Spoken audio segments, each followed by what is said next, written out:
you who have been to these Stopwork meetings before, this one will be just a little bit different. This one we will spend a few minutes going through our annual report and reporting back to you, as we always do, on how well we've managed your union in the last year and what we're proposing to do in the coming year. Robert Reid, General Secretary, will do that shortly, and then we will turn this meeting into a good old town hall meeting and have a political party meeting. We have invited politicians from the 3 political parties that have the policies that are the closest to First Union. That is Labour, Green and Internet Mana, and I'm sure you'll all join with me in giving them a very welcome. So First Union is made up of many sectors and many different groups of workers. Could we please quickly stand up if you're from the finance sector? Come on, I saw your hands up there in the middle. Finance sector workers, that's fantastic. We've got AMI and we've got Bags and we've got others here. Wonderful to see you.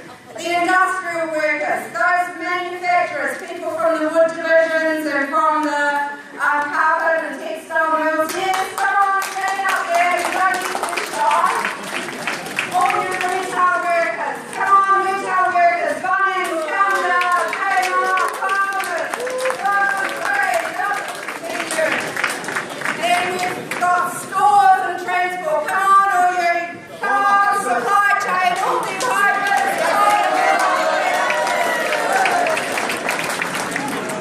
One more thing I would like you to do, would every delegate in the room please stand up? Stand up.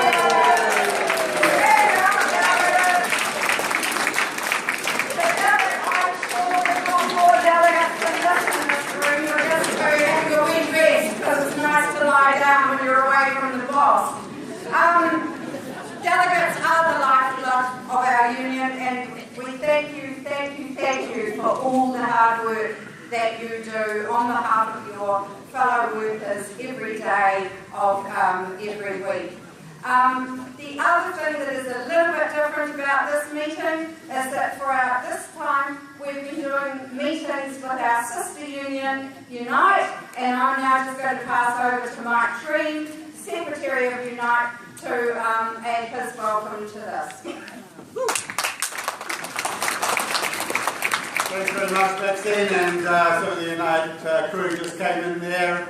And we represent workers in the fast food industry, in call centres, in hotels, in the casino, in security, and these are very casualised, very poorly paid industries, and our fight is often around simply getting the minimum wage up. So we are so looking forward to a $2 an hour increase in the minimum wage come April 1st next year. I am so looking forward to seeing all our major contracts, the casino and all the fast food companies, all in the early part of next year, and I'm so looking forward to walking into that negotiating room and saying thank you for the 14% pay rise that you've already got on the table, and we now want to negotiate a few things like security of hours, because that's the other big issue I think we need to address come the new government and come our negotiations, because we'll bank the minimum wage, but we also need secure hours, and it's simply a brutal fact of life that in most of our contracts, in fast food and elsewhere, in most of these contracts, there is no guaranteed hours. So you can imagine the sort of bullying that can happen, the sort of intimidation and abuse that can happen by a manager's ability to manipulate hours. And often these managers are only kids themselves and no better. So we truly are looking forward to making progress in these areas. Now, they will tell you that some of these things we can't afford. Some of these things we can't afford. I just want to finish by saying that is a complete lie.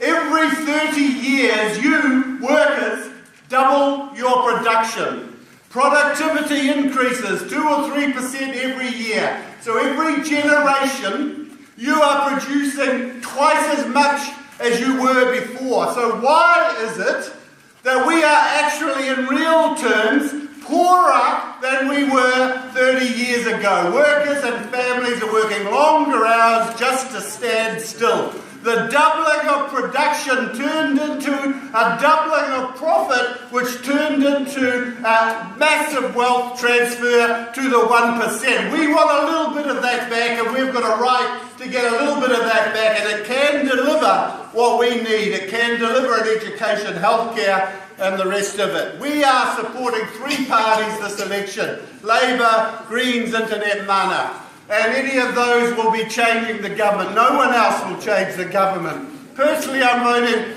Internet Mana because I want my friend Lila Hare in, and also my former colleague John Minto, who worked for Unite for 6 years. It would be a great addition to that parliament as well to have some union fighters there. But any of those three will do the job, and I urge you to vote one of those parties as well. Kia ora.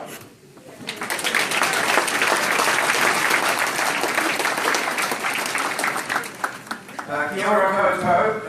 I want to add my welcome and greetings along with Sid, Maxine and Mike to all of you today. My name is Robert Reid. I'm General Secretary of First Union, and as Maxine said, this is just a wonderful turnout. This is my second to last meeting of about 60 Stopwork meetings throughout the country that started in Gisborne on the 5th of August just about 6 weeks ago. We've had meetings with as little as 7 people in, and we've had these 2 big meetings on what we call our Super Thursday here, and about not quite as many as this, but over 500 or 600 in Manukau City this morning. And the reason that we have these for our First Union members is these are our accountability meetings. We have 27,000 members in First Union, and you guys own the union. If we were a company, you are the shareholders. So once a year we come to you, talk to you about what we've been doing, because you need to know, because it's your money that's paying for the union, how things are going. If you read the report, which most of you will have in front of you, you'll see that I say that we've had a difficult year. We've had a difficult year for